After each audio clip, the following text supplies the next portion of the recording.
Bonjour, aujourd'hui je vous parle du beurre de coco, beurre ou huile de coco. En fait, il faut savoir que c'est la même chose. 22 degrés Celsius et moins, vous avez du beurre et 23 degrés Celsius et plus, vous avez de l'huile.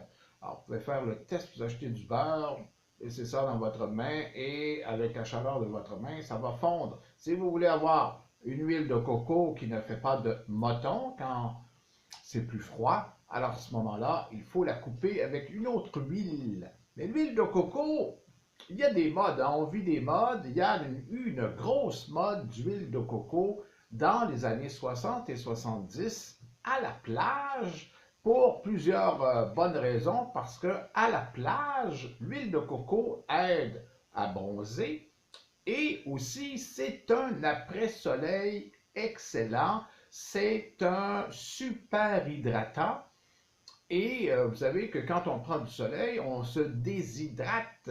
Donc à ce moment-là, il faut se réhydrater. Et l'huile de coco réussissait à faire un peu les deux en même temps. C'était fabuleux, mais un jour, des dermatologues dans les années 80 ont fait un scandale.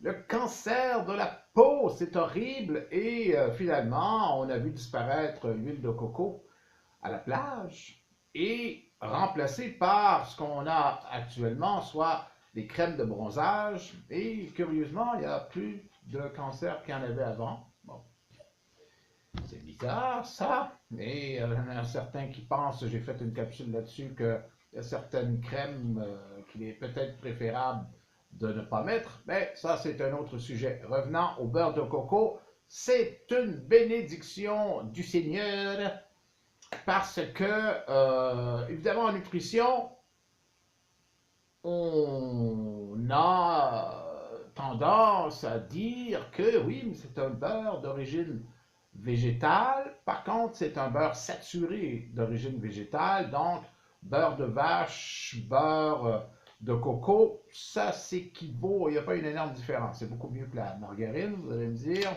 Mais c'est pas en nutrition qu'on va s'extasier. Moi, j'ai travaillé avec le beurre de coco, surtout en externe. Pourquoi? Parce que, justement, c'est un super hydratant. Alors, contre tout ce qui est peau sèche, c'est très riche en vitamines A et E.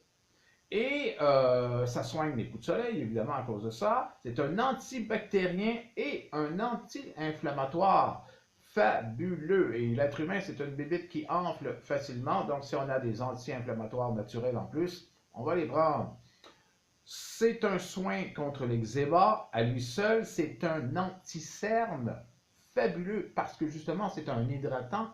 Il est riche en A et E, hein, et c'est ce qu'on demande. Alors, au coût que ça va vous coûter de vous prémunir de cernes en dessous des yeux, le beurre de coco, c'est merveilleux. Et aussi, c'est une huile anti-âge. Évidemment, puisqu'elle est hydratante, elle est aussi, à ce moment-là, de facto, anti-rides.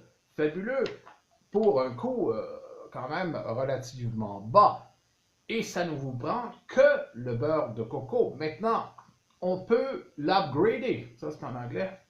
On peut l'améliorer avec des synergies. Alors, une petite recette rapide d'un produit après soleil fabuleux.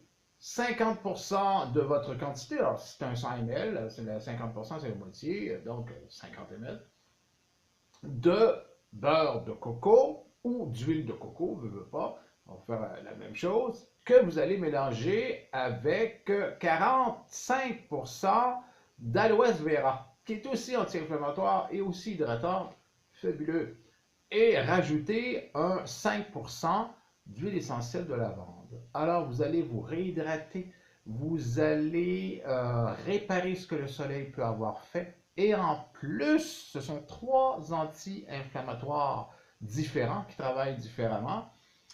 Et en plus, si jamais il y a des moustiques dans votre coin, ben, vous allez avoir la paix parce que la lavande, c'est aussi un insecticide. Quelle bonne idée!